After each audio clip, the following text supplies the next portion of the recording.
I want to give people an update on what's happening with the COVID relief bill, Bill H.R. 1319. The Senate is expected to vote Thursday to begin 20 hours of debate on this version of the bill, not including whatever time is required for the bill to be read aloud. After that, senators will be able to offer unlimited amendments to the bill during a special legislative period called a vote-a-rama. Republicans are likely to use that opportunity to introduce changes designed to divide Democrats who hold the slimmest of majorities in the Senate. 50 seats plus Vice President Kamala Harris' tiebreaker vote. And they cannot afford to lose a single vote. The Senate will then vote on the final bill that could happen as soon as the weekend. And the House must vote again to approve what the Senate finalizes before the package can be sent to Biden's desk for signature. I've looked at a number of information or a number of sources on this, and a lot of times this is not broken down so that people can understand it. This is them on the floor. This is the H.R. 1319 Rescue Act. This is the bill with the minimum wage in it, the $1.9 trillion COVID-19 relief plan. Okay? On this vote, the yeas are 50, the nays are 50, the Senate being equally divided. The Vice President votes in the affirmative, and the motion to proceed is agreed to. Madam President. Mr. Majority Leader. I have an amendment at the desk, and I ask for its immediate consideration. Oh, excuse me. The clerk will report the bill, please. Calendar number 10, H.R. 1319, an act to provide for reconciliation pursuant to Title II of S.Conres 5. Majority Leader. Madam President, I have an amendment at the desk, and I ask for its immediate consideration. The clerk will report the amendment, please. The Senator from New York, Mr. Schumer, for himself and others, proposes an amendment numbered 891. Strike all after the first word and insert the following. 1, short title. This act may be cited. Mr. President, Madam President. Mr. Majority Leader. Madam President, I ask consent to dispense with the reading. Is there an objection? Madam President. Senator from Wisconsin. Reserving the right to object. Is he allowed? One thing that one... Is there an objection? I object. The objection is heard. The clerk will continue the reading. Hence the reading of the entire As the freaking American bill. Rescue Act of 2021, Section 2, Table of Contents. The table of contents for this act is as follows. Section 1, short title. Section 2, Table of Contents. Title 1, Committee on Agriculture, Nutrition, and Forestry. Subtitle A, Agriculture. All right, so we're not gonna sit through that. That's crazy. Now they're gonna introduce amendments to the bill. Tomorrow, 9:30 a.m. to 11:30 a.m., the Senate will consider Bernie's amendment to raise the minimum wage from a starvation wage of $7.25 to $15 an hour. Yes, it's time to give 32 million Americans a long overdue raise. A job must lift workers out of poverty, not keep them in it. This is Warren Gunnels, the Majority Staff Director for the Budget Chairman, Senator Sanders.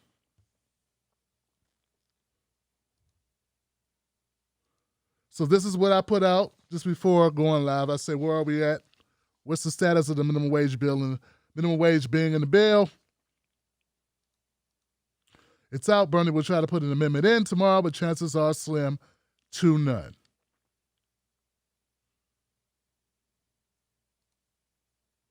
All right.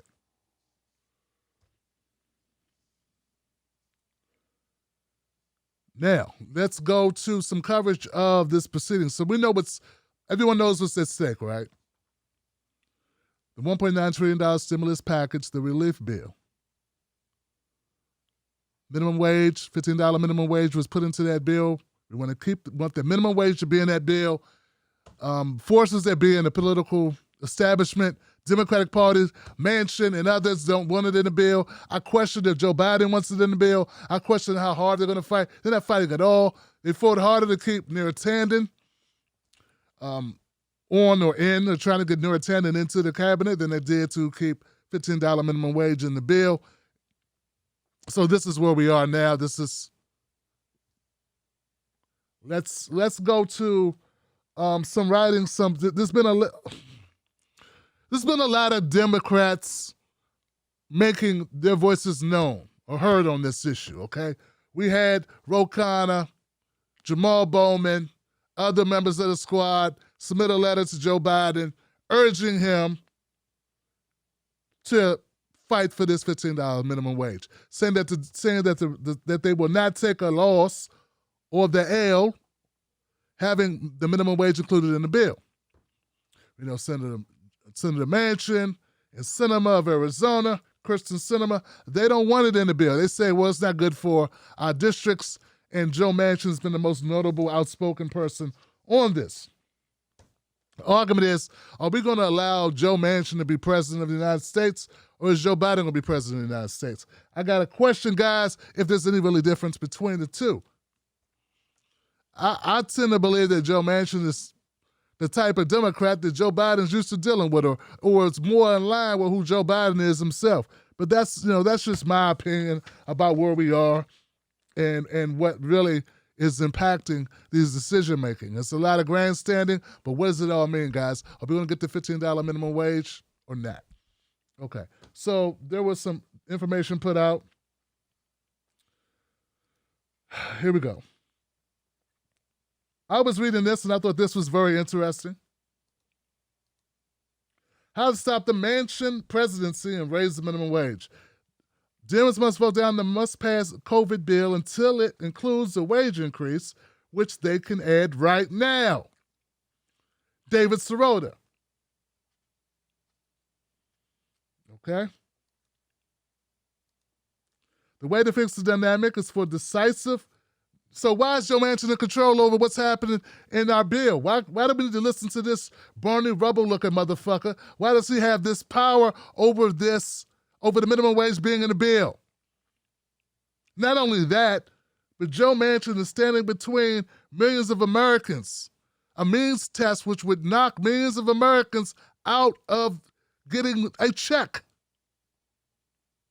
Hold on, guys. Hold on. Let's make this clear, guys. Joe Manchin, he is strong-arming the Democratic Party on his lonesome.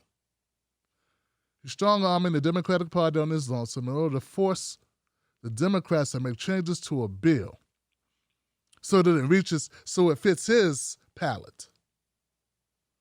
One of those is a means test, which would mean that this latest relief bill will help less people than Trump's COVID relief bill.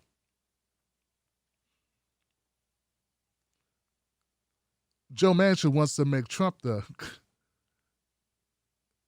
leader of the people, the people's president here. And Joe Biden doesn't give a shit, and I'm not hearing Schumer, I'm not hearing Kamala, any of these people come out strongly and give a shit or push back.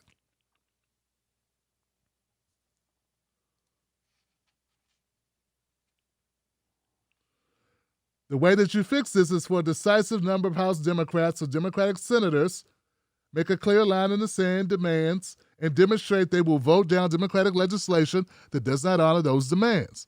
And they must do this specifically on must-pass legislation for which Biden can find 0 GOP votes. Like this one. That's why that is the way to force Biden to stop pretending he has no agency and instead motivate him to use the overwhelming power of his executive branch to press the conservative wing of the party to back down. It's also the way to get Manchin himself to negotiate. Right now, he gets to operate with impunity because there is no counterforce. Now, this is all David Sirota. This is his article. Everybody go support David Sirota. Let's stop burning our guys. Let's stop burning our people. He's the only one putting this shit out, and still,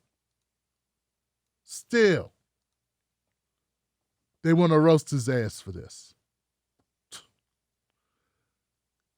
David continues, the COVID relief bill provides progressives this game-changing opportunity. I love the way that he's framing this. It's an opportunity we have here. Let's make an opportunity out of a desperate situation. You know the quote. The COVID relief bill provides progressives this game-changing opportunity, and in the process, they can heroically deliver not on some unimportant issue or tangential agenda item, but instead on the crucial cause of delivering a desperately needed higher minimum wage to millions of Americans. The debate over the legislation also gives the public a way to see whether self-identified progressive heroes are as serious about actually using power as President Manchin is.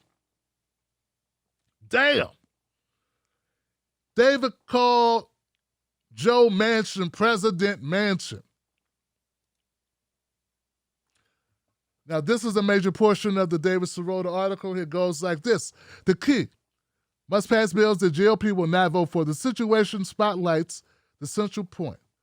Must pass Democratic legislation that has no chance to secure any GOP votes at all may be the foundation of the current Manchin presidency, but they can also be the foundation of a long overdue progressive realignment in Congress. Manchin's threat of voting down Democratic legislation is only able to disproportionately determine policy outcomes because there is not a serious ideological threat on the other side serving as a counterweight.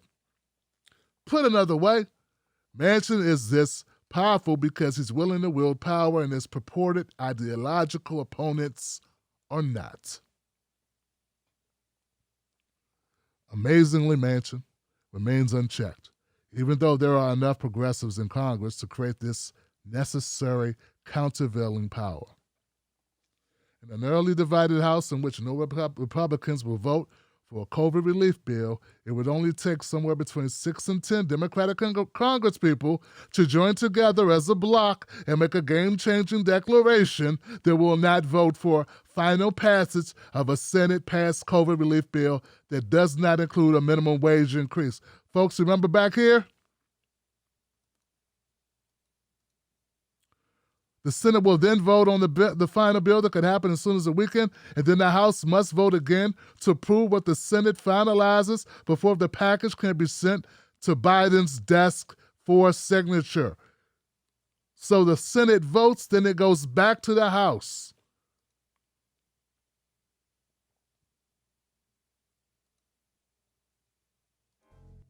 Shut up.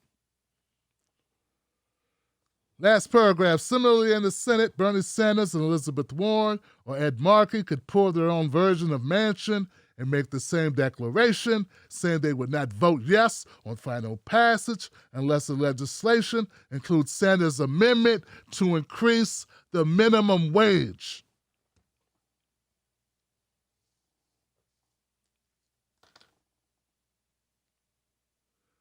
Shout out to David Sirota for putting this together. Shout out for this article.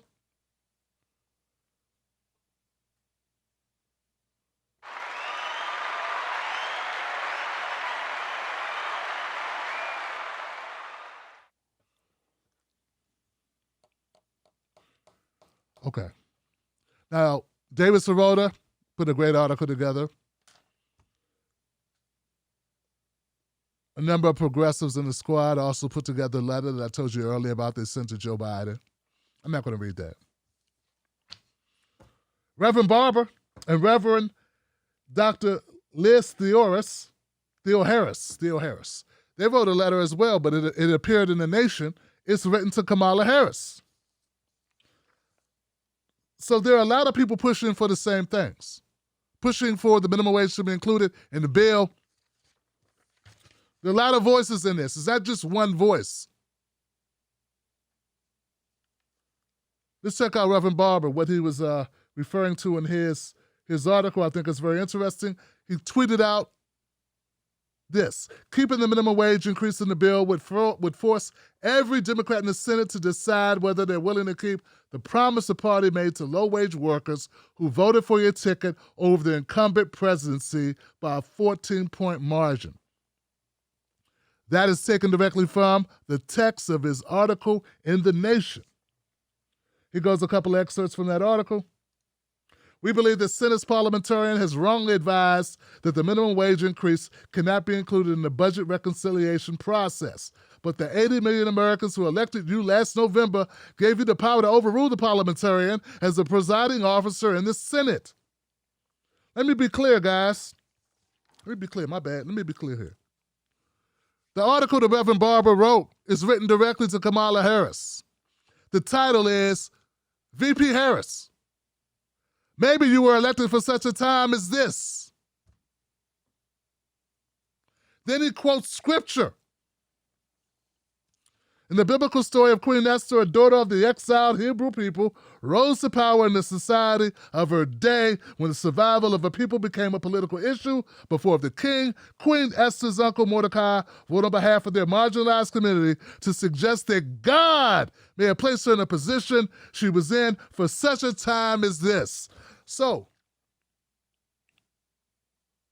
Bishop Reverend Barber took it there. Now let's go back to the article.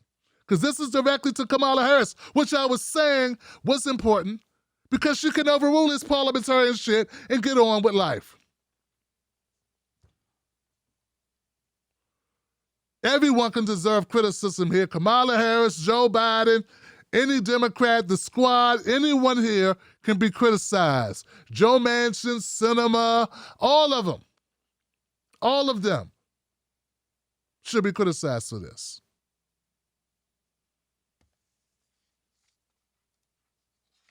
People cherry picking who they're criticizing. I, for one, want to criticize the cop. We believe the Senate's parliamentarian has wrongly advised the minimum wage increase cannot be included in the budget reconciliation process, but the 80 million Americans who elected you last November gave you power to overrule the parliamentarian as the presiding officer in the Senate. Kamala, Republicans will no doubt challenge your decision, but they do not have 60 votes to override your decision. Keeping the minimum wage increase in the bill would force every Democrat in the Senate to decide whether they are willing to keep the promise the party made to low-wage workers who voted for your ticket over the incumbent president by a 14-point margin. Folks, that's not a small margin. It's not a small margin, Johnson.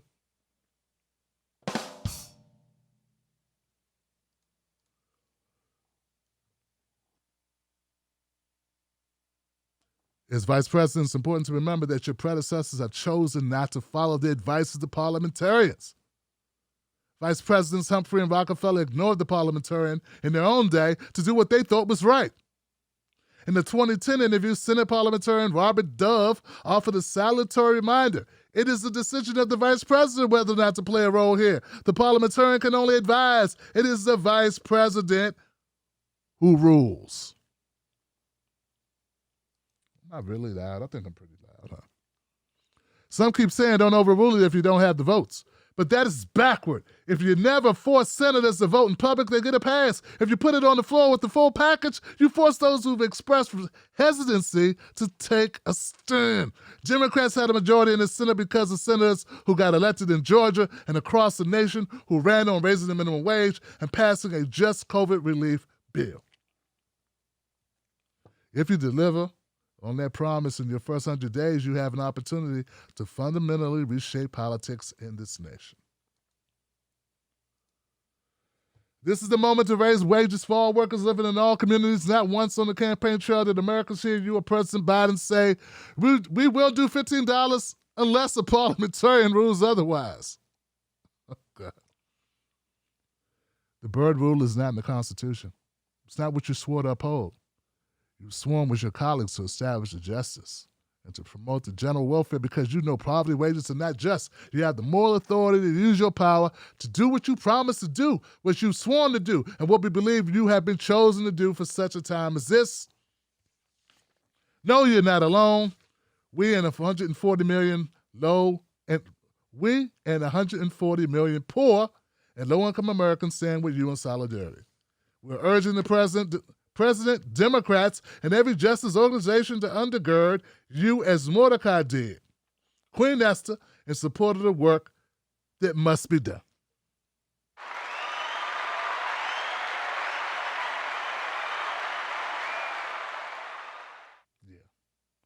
Yes.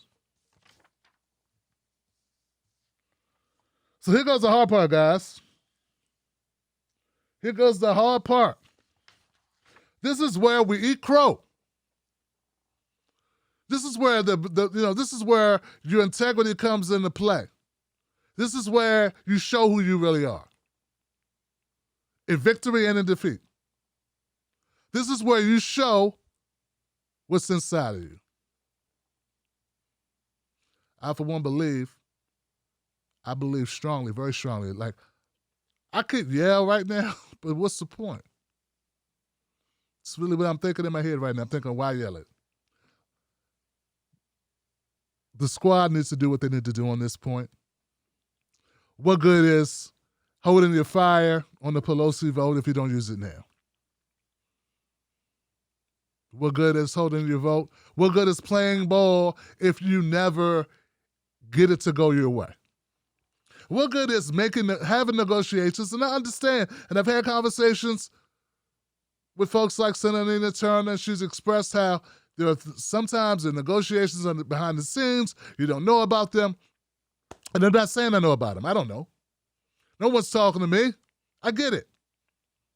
All right? And I'm not asking you to. But what I'm saying is, it doesn't matter what conversations have been made in private, and at the end of the day, when it matters, there is nothing for you. If all you get to do is ride shotgun on bad decisions made by Joe Biden, this sets a horrible precedence. And a horrible precedent. The squad must use the trump card that they were given, that they have at their disposal. What else can you do? If you believe, and I know that they believe, if you believe that the $15 minimum wage should be in this bill, we have to attach it to a major bill, this is the one to do it.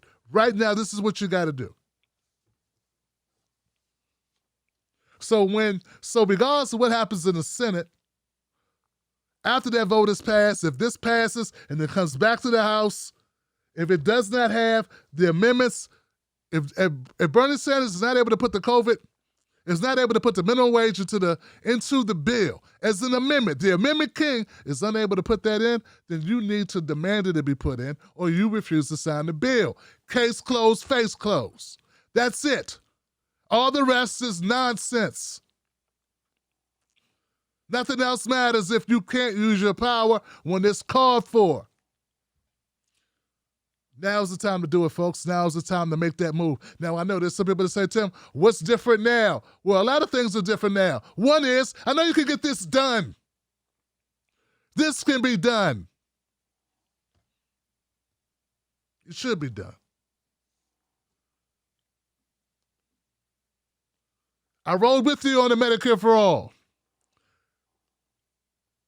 Ro Khanna, Pramila Jayapal, Rashida Tlaib, Ilhan Omar, AOC, Cori Bush, Jamal Bowman. I rode with you on the last one. Can't ride with you on this one. Can't ride with you on this one. Can't do it, Johnson. I will refuse to do it. Look, it's not about scoring points. It's about all the people that this will affect. Too many people will be affected by this. And if Joe Manchin is showing you, hey, I don't give a shit, only way that you can contend with that is you have to give less of a shit. You have to go more. You have to jump out the gym on them. You have to be willing to tell them to protect their neck, Jamal Bowman. And you have to do what you were brought to Washington to do, which is demand that the people get the bag. You got to demand that the people get the bag, Jamal. AOC, you got to demand that the people get the bag. Ilhan Omar, you must demand they get the bag. Cori, you got to demand that they get the bag. Come on, Cori. The people of Missouri need that bag. You know they need it. I know they need it. We know they need it. Cori Bush, if you go into this Congress, you just got in. And I know it's unfair, and I know it's a heavy weight, but Cori, you got the guts to do this. I know you do. You built the stuff. You built the right stuff for this moment. I believe. You know it. You go on and you do what's right. Damn, come on, Cori. Don't become like the rest. Don't become like those people. Don't become like those people who go to Congress and turn into a shell of their former selves. You've already done the impossible. You've already accomplished enough, more than most people will in a lifetime. 2 lifetimes. Now's the time to take a stand, set the precedent now that you will not be played with, and that you didn't come to Washington to play the silly games, and you will do what's in the best interest of your constituents. I did not believe in good faith, guys. I'm going to be honest with you. I didn't believe that there was a way we were going to get Medicare for All passed. But this is there. This will, if the squad does this, this will pass.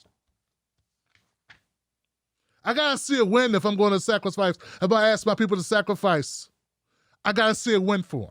And there's a win in this. There's a win in this. And this is not to prop anyone up. This is just what we know we can get accomplished right here. It's right at the gate. And if Joe Manchin's gonna be walking around, and it's not gonna stop right here with Joe Manchin. Folks, you gotta stand up now because Joe Manchin's gonna be a bully. You can't have Trump. Joe Manchin is a Trump in the Democratic Party. You cannot let that Trump go unchecked, yo. You got to have the guts to challenge that Trump. And Joe Biden, don't allow Joe Biden to play these games. We act like he's getting outflanked. He could pretend, and now he could play victim. Now Joe Biden's going to play it like he's a conservative Republican and play a victim like he's being attacked, like there's nothing he could do, when we all know he could go bold and overrule this shit. Do not let Joe Biden cower behind and use Joe Manchin as his leverage not to get done what we need him to get done. It is now that we must do this. This is where you got to do it. So be prepared to eat crow. Be prepared to eat crow. Eat crow on this, guys, if you have to. Who cares? It doesn't matter. Any influence that I have is for the people. It's not for me. It's not for me to go, I'm smarter than everyone. It doesn't matter. This is for people. This is for working people and poor people who don't have a voice, who, if they had a platform, what would they say? What would they want to do? What would they want us to push for? And that's all I'm trying to do. So this ain't even about me. This is about all those people that it matters for, all those people that need this done. I'm not a federal worker. I don't get a raise out of this. This is for the people. That's why you got to do it. That's why it must be done. This is for the people. Sequoia Bush, Jamal Bowman, Ilhan Omar, Rashida Tlaib, AOC, Pramila Jayapal, Ro Khanna. This is for the people. Nothing else explains. Nothing else will be accepted, and there's no explanation for you not to do this. No one's going to want to listen to your stories or why you couldn't do it. And like I said, you know if you got a bully, and I say, what's happening? Joe Manchin wants to take your lunch money. You got to knock that bully out, man. You can't let that bully take your lunch money. And the rest of America's watching, they're going, hey, stand up. Don't let them take your cornbread. That's why you got to do it. I appreciate Reverend Barber putting it to Kamala Harris in biblical terms. I know there's a lot of people who this may not resonate with, but there are some Americans this article that Reverend Barber wrote will definitely resonate with. Everything's not for you. Some things are for other people. We have to hit things from different sides, and I appreciate Reverend Barber, Bishop Barber for doing it, and also Reverend Dr. Liz Theo Harris for her part in this. In that article. I appreciate David Sirota for putting together this great article in the Daily Poster, for laying it out, for giving the game plan, for giving the blueprint, for explaining it in detail, why it must be done. This article in Forbes. I don't know the author of this article, but we go back to that one more time for people. Where are we standing? This is where we are, guys. The Senate is expected to vote Thursday to begin 20 hours of debate on this version of the bill, not including whether time is required for the bill to be read aloud. After that, senators will be able to offer unlimited amendments to the bill during a special legislative period called a vote-a-rama. This is where Bernie Sanders will introduce his amendment. The Senate will then vote on the final bill and the House must vote again to approve what the Senate finalizes before the package can be sent to Biden's desk for the signature, folks. It's that simple. It's that plain. It's that simple and that plain. I don't know how simple that is, but that's where we are. And now, just some plain talk to folks. We can't let this become a pissing match between independent media and itself. Rosa Parks was not the first person to not take a seat on the back of the bus. In fact, there was another sister a week earlier who wouldn't take a seat on the back of the bus. They arrested her. They took her to jail. But the NAACP did not use her because her record was not clean. They thought that her being an unwed mother, single mom, and having a pristine background where you know that the media is going to do what the media does, which is nitpick at her background and say, oh, what do you expect? And that would sully the movement and thus hamper the movement. So what did the NAACP do? With the idea that this is too important. Wasn't a vendetta against a young woman. Wasn't a vendetta against a woman who earlier wouldn't go to the back of the bus. It wasn't to slight her. It wasn't to ruin her show. I mean, it was because it was about the movement. A week later, they had a plant. They had someone go in. This person was a great upstanding member in the community, worked at the NAACP, was good under fire, was a good spokesperson to put in front of the cameras. Rosa Parks was her name. Rosa Parks got on that bus. She would not get to the back of the bus. She gets arrested. It becomes a national story. Boycotts ensue, protests happens, and change comes.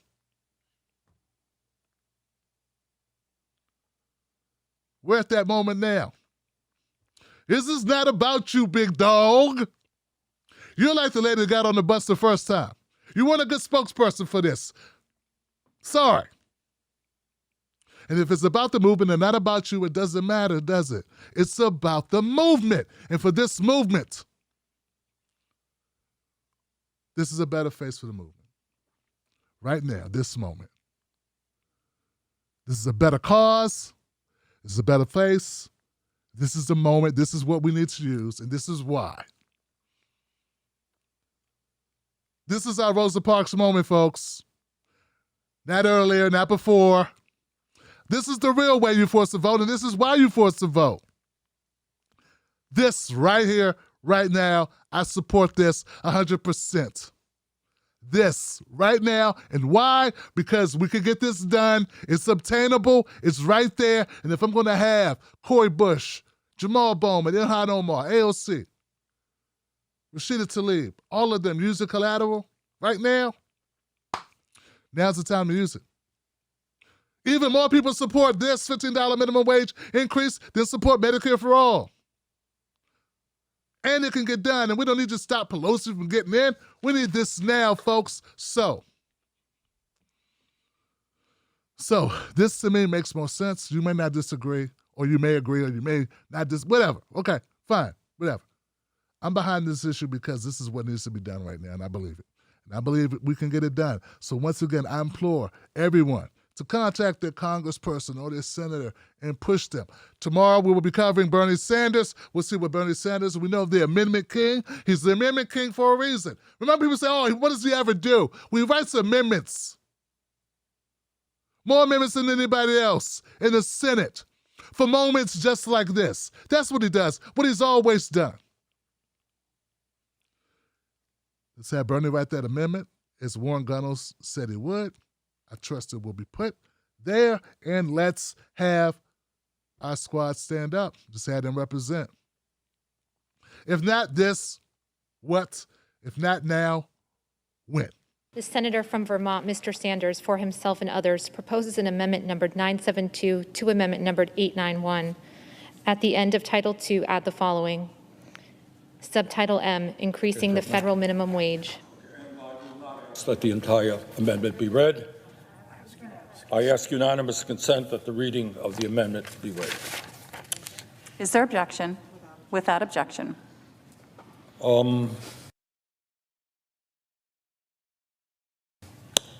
Madam President, I rise today to offer an amendment to increase the federal minimum wage from a starvation wage of $7.25 an hour to $15 an hour over a 5-year period. As I think you know, the Congress has not raised the minimum wage since 2007. And the result of that is that half of our people are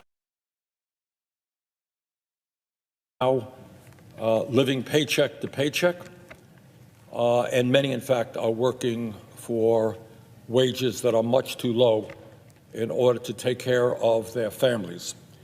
So, to my mind, the American people, in poll after poll, in state after state, understand that we've got to raise that minimum wage to a living wage of $15 an hour, and I intend to do everything that I can to make that happen, and I will be offering that amendment this morning.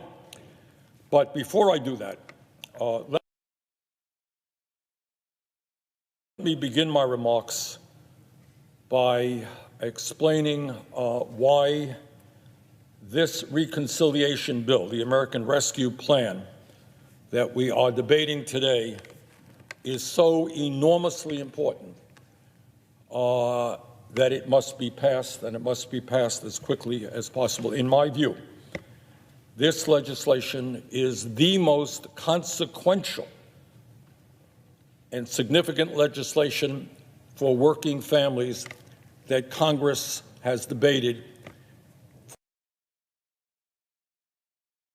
for many, many decades. Now, why is that? And the answer is that, as I think all Americans know, the last year that we have gone through has been in so many ways the very worst year in our lifetimes. That's what it has been. The working families of our country today are hurting in a way that they have not hurt since the Great Depression, and they want their government to hear their pain and come to their aid. And that is not too much to ask. Now, a lot of folks in this country, there are estimates that maybe 30 to 40% of Americans have literally given up on democracy. They are moving toward authoritarianism. They are hurting, their kids are hurting, their parents are hurting. And they look to Washington for help in their democratic society, and they don't see Washington responding. What they see year after year are policies which make the very, very rich richer, which enable large, profitable corporations to not pay a nickel in taxes. But for them, they face eviction, they face hunger, they don't have health care, they can't afford to send their kids to college. And they are asking, does anybody in Washington care about their lives? So what today is about, in a very profound way, is whether or not we stand with the working class of this country, that we say, yes, we live in a democratic society. We understand what you are going through, and we're going to move as aggressively as we can to respond to your pain and improve your lives. So this is not just a health care bill, it is. Not just an economic bill, it is. Not just an educational bill, it is. Perhaps more than that. This is a bill which will answer a profound question. Are we living in a democratic society where the U.S. Congress will respond to the needs of working families rather than just the wealthy and large corporations and their lobbyists? That's what today is about. It is dealing with the pandemic, it's dealing with the economy, it's dealing with education, so much more. But most importantly, it is dealing with the issue of whether or not we are hearing the pain that is out there, and we are responding to it. During the last year, as everybody knows, over 500,000 Americans have died of COVID and millions more have been made ill. Unbelievable. Unbelievable what we have gone through in terms of this terrible pandemic. COVID has not only caused massive death and illness, it has resulted in a way we have never experienced: social isolation. That means all over this country, you got old people, elderly people in their homes. They can't interact with their grandchildren, with their own kids, with their friends. You got young people who want to go to school, want to socialize, want to date, want to do things that young people do, and they can't do it and have been unable to do that for the last year. And that has resulted in a very sharp increase in mental illness in this country, something, by the way, that this legislation also deals with. Many Americans, young and old and middle-aged, are now dealing with depression, anxiety disorder, addictions, seeing the growth of addictions, and even suicidal ideation. So this has been just an awful year for people in our country and, in fact, throughout the world. But this last year has not only been a public health crisis, as bad as that has been. The pandemic has led, as we all know, to a terrible economic downturn, which has resulted in millions of Americans losing their jobs and their incomes, and the shutting down of something like 1 out of 4 small businesses in this country. That's just an unbelievable number. Go to any town in America and you see their main street shuttered now. Thriving businesses no longer exist. Real unemployment in this country today is now over 10%. Further, countless Americans face the threat of eviction. We have a moratorium on evictions, which is the right thing, but there is going to be a day when that ends, and people are saying, I'm $5,000, $8,000 in debt. What happens to me when the moratorium ends? How am I going to pay my rent? Am I going to be one of the 500,000 people already sleeping out on the streets? Millions more, and we have seen this in Vermont, and I know you've probably seen it in Minnesota. It's all over this country. People lining up in their cars for food. And it is something that none of us ever dreamed. Right in my own community, Burlington, Vermont, hundreds of people lining up in their cars for food. Many of them never in a million years would have dreamed that they would be in that position. And today, the level of hunger in America is at the highest level it has been in decades. And then on top of all of that, we are in the midst of a pandemic. People are scared to death about coming down with COVID. Yet because of our dysfunctional health care system, we have over 90 million people who are uninsured or underinsured in the midst of a pandemic. But it's not only the public health crisis we worry about. It's not only the collapse in our economy that we got to worry about. It is what's happening to our young people, because the pandemic has created massive disruption in our educational system from child care through graduate school. The majority of our young people have seen their education disrupted, and think about all of the implications of what that means. And it is likely that hundreds of colleges in America were struggling before the pandemic will cease to exist. So you got a public health crisis, 500,000 people dead, an economic crisis, real unemployment at 10%, small businesses going out of business, an educational crisis. Meanwhile, in the midst of all of that, it is important to note that not everybody in this country is hurting. What we are seeing in the midst of massive income and wealth inequality is a moment when, in fact, that gap between the very, very rich and everybody else is growing wider. Incredibly, during this pandemic, over 650 billionaires in America have increased their wealth by more than $1 trillion. The 50 richest people in America now own more wealth than the bottom half of American society, some 160 million people. So the bottom line here is very simple. In this moment of unprecedented crises, the United States Senate must respond to the pain of working families all across this country, and we must respond in an unprecedented way, which is what this legislation is about.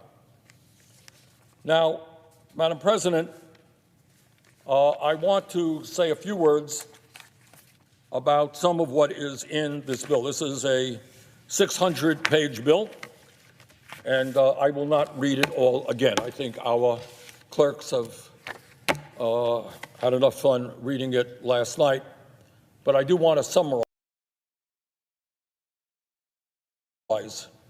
some of what is in it. Most importantly, what the American people want is they want to get back to a normal life. They want their kids to go to school, they want to go to work, they want their businesses open. And what the American Rescue Plan does is enable us to aggressively crush this pandemic and enable the American people to return to their jobs and their schools. It will establish a national emergency program to produce the quantity of vaccines that we need and get them into the arms of our people as quickly as possible.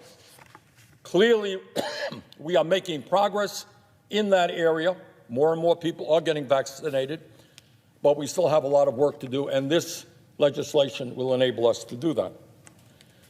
Madam President, at a time when so many of our people are hurting, this legislation will allow us to provide $1,400 in direct payment to every working-class person in this country and to their kids. And this is on top of the $600 that we provided last month. So if you are out there and you are a family of four earning less than $150,000 or an individual earning less than $75,000, you're going to get that check for $1,400. And for that family of four, that is $5,600. Now, I know that if somebody has a whole lot of money, $5,600 ain't that much. But for a family that is struggling right now, that can't pay their rent, can't feed their kids, that $5,600 for a family of four could be the difference between desperation and dignity. Further, at a time when so many of our people are unemployed, this Budget Reconciliation Act will provide $400 a week in supplemental unemployment benefits to over 10 million Americans until the end of August. You're unemployed right now, you're worried. Your unemployment check is your only source of income. You're worried that it's going to cease. Well, it's not. This legislation will continue that check coming until the end of August.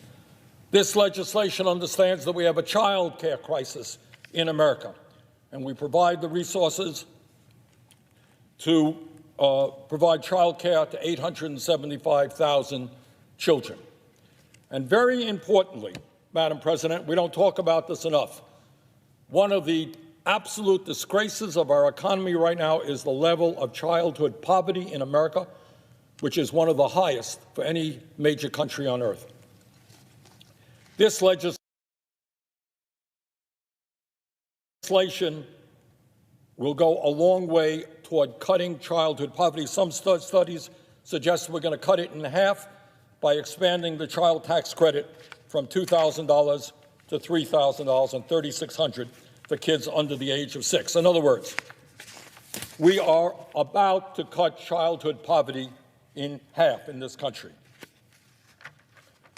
This legislation obviously deals with the horror of so many of our people facing hunger. We put in very substantial amounts of money for nutrition assistance, for working families, for kids, for the disabled and the elderly. This legislation will provide rent relief, utility assistance, and mortgage assistance to millions of tenants and homeowners who are in danger of eviction and foreclosure. This legislation will protect the pensions of many millions of workers who are in danger of seeing their retirement benefits cut by as much as 65%. Madam President, not only is this $1.9 trillion emergency COVID relief package the right thing to do from a moral perspective, it is exactly what the overwhelming majority of the American people want us to do. The American people didn't want us to give tax breaks to billionaires. The American people did not want, as the Republicans fought to do, throw 30 million people off the Affordable Care Act. The American people didn't want that, but that is what the Republicans tried to do under reconciliation. Well, we have a different idea. Yeah, we're going to use reconciliation, which only requires 51 votes. We are going to use it. Not for tax breaks for the rich, not to throw people off of health care, but to provide the help that working class people need all across this country. Madam President, I am introducing, as I mentioned earlier, legislation and amendment today to raise the minimum wage to $15 an hour. Because of an unfortunate and, in my view, misguided decision by the parliamentarian, this reconciliation bill does not include an increase in the minimum wage to $15 an hour. In my view, it should have. And I think the parliamentarian was dead wrong. But more importantly, it is an absurd process that we allow an unelected staffer, somebody who works for the Senate, not elected by anybody, to make a decision as to whether 30 million Americans get a pay raise or not. Now, I don't care how the parliamentarian rules, no parliamentarian should have that power. If people here want to vote against raising the minimum wage, you have that right. You want to vote for it, and I hope you do, you have that right. But we should not shuffle off that responsibility to an unelected staffer. That's wrong. The amendment which I am offering today to raise that minimum wage to $15 an hour is co-sponsored by Majority Leader Schumer, and I thank him for his strong support. Senator Patty Murray, who is the chair of the Health, Education, Labor Committee. Senator Ron Wyden, who is the chair of the Finance Committee, and many others in this chamber. In fact, this amendment is similar in many ways to the legislation that I have offered, which is co-sponsored by 38 members of the Senate. And let us not forget, this legislation was passed in the House, and I want to thank my friends and colleagues in the House Progressive Caucus for their extraordinary leadership on this issue. This amendment is supported by some 300 national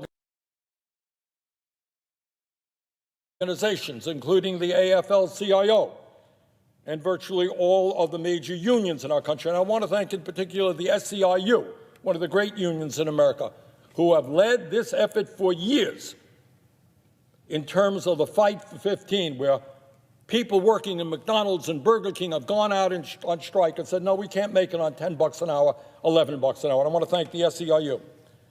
And because this legislation will help workers all across the board, but it will significantly help women who are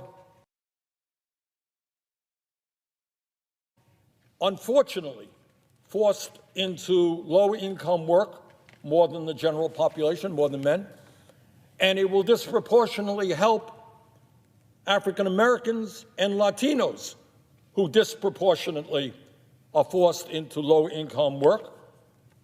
This legislation is supported not only by 300 organizations, but by groups like the Leadership Conference on Civil and Human Rights. They understand that if we're going to improve the standard of living of the African-American community, we ought to raise that minimum wage. It is supported by the National Organization for Women, because, again, this raising the minimum wage is a women's issue in a very significant way. Not totally, believe me. A lot of men out there who are working for $9, $10, $11 an hour, but disproportionately it impacts women. It is supported by UNIDOS and other Latino organizations, supported by the American Association of University Women, supported by Indivisible, Justice for Migrant Women, the National Domestic Workers Alliance, and the National Women's Law Center. And here is the simple truth, and that is that in the richest country in the history of the world, we can no longer tolerate millions of our workers being unable to feed their families because they are working for starvation wages. And that is not what I say, although I do say it. It's what the President of the United States says, who very, very strongly supports raising the minimum wage to $15 an hour, and I thank him for his support. You know, when we look at the economy, people look at the stock market, they look at a whole lot of indices out there. But at the end of the day, we have to ask ourselves, what is going on in the lives of ordinary people? And it is not acceptable to me that half of our people live in paycheck to paycheck, and millions of people are trying to get by on $9, $10, $11 an hour. And you know what? You can't do that. You can't do that in Vermont, and you can't do it in California, you can't do it in Minnesota. You can't do that. And our job is to make sure that we have an economy that works for all and not just the few, and that in order to do that, we are going to have to raise that minimum wage to $15 an hour. Frankly, it is disgraceful that Congress has not passed an increase in the minimum wage since 2007. Think of all the things that have transpired since then, but Congress has not raised the minimum wage since 2007. And the reality is that the minimum wage has lost over 30% of its purchasing power since 1968. Minimum wage is worth a lot less now than it used to be.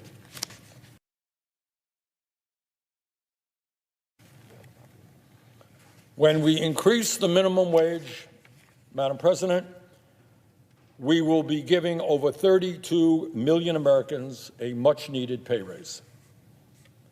And let's be clear, raising the minimum wage to $15 an hour is an enormously popular idea. More than 60% of the American people in poll after poll support raising the minimum wage. Since 1998, this is really amazing. You know, I have some friends here who are nervous. Oh my goodness, how radical can it be? Should we raise the minimum wage? Oh my God, I'm scared of the American Restaurant Association. Well, since 1998, every time a state has had an initiative on the ballot to raise the minimum wage, it has won.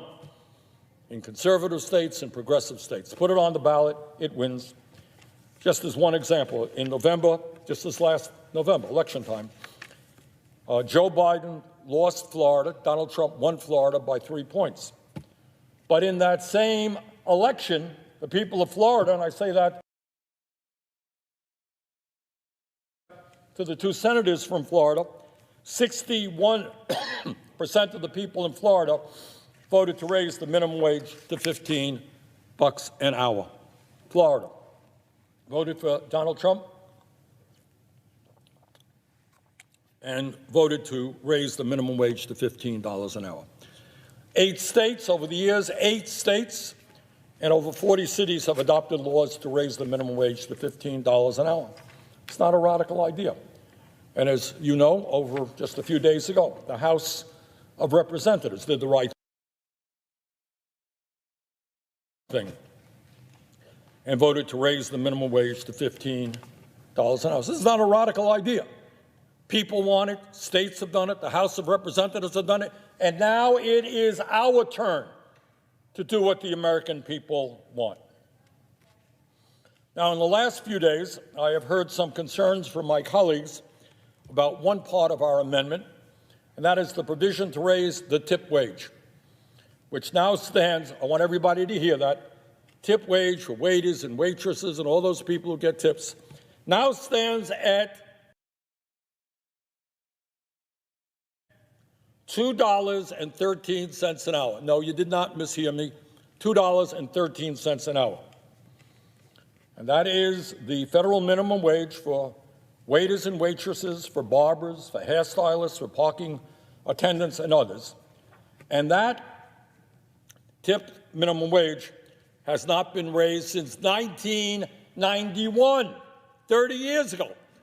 You think maybe it's time to raise the tip wage from $2.13 an hour past 30 years ago? I think so. The proposal in this legislation would raise that tip wage from $2.13 an hour to $14.95 over a 7-year period. Now, time and again, our legislation gets misrepresented. People say, oh, you're raising the minimum wage to $15 an hour tomorrow. No, we are not. Tip wage is going to take 7 years. For better or worse, that's what it is. Now, the National Restaurant Association, a very powerful lobbying organization, has suggested to members of Congress that this legislation is opposed by restaurant workers and would be harmful to their interests. This is not true. One Fair Wage, an organization representing service employees, has just delivered to the White House a petition with 140,000 signatures from service workers who are demanding that they receive the same minimum wage as every other worker in their state. Polling among service employees and non-service employees also supports the reality that Americans want our waiters and waitresses and other service employees to get a fair minimum wage. Now, I have heard from some people that those people who are working in the service industry are doing really well, and they don't want an increase in the federal minimum wage. The tips that they are receiving are covering all of their needs. Leave well enough alone, they say. Well, today, 70% of tip workers are women who suffer from 3 times the poverty rate of the rest of the U.S. workforce. They are not doing so well. They use food stamps at double the rate of the general workforce and suffer, by the way, from the highest rates of sexual harassment of any industry because they must tolerate inappropriate customer behavior to get the incomes that they need. Further, and this is important, and I want all of my colleagues to hear this, the idea of moving tip wages to the same level as the overall minimum wage is not a radical idea. It has been done in state after state. It already exists in 7 states in our country, including California, Oregon, Washington, Nevada, Montana, Alaska, and Minnesota. And I should point out that all of those states experienced a growth in the number of small businesses and restaurants after they abolished the tip minimum wage. And guess what? Waiters and waitresses in these states receive more tips, not less. And let's be clear, this pandemic has made a bad situation worse for waiters and waitresses. So right now, Madam President, it is absolutely imperative that we raise that minimum wage to a living wage for all of our workers, and that we raise the tip wage as well, which is already law in 7 states of the country right now. And I see the senator from California, Mr. Padilla, and we're delighted that he is joining us. And his state has been one of the leaders in this country in raising the minimum wage, and I would yield the floor to him for his remarks.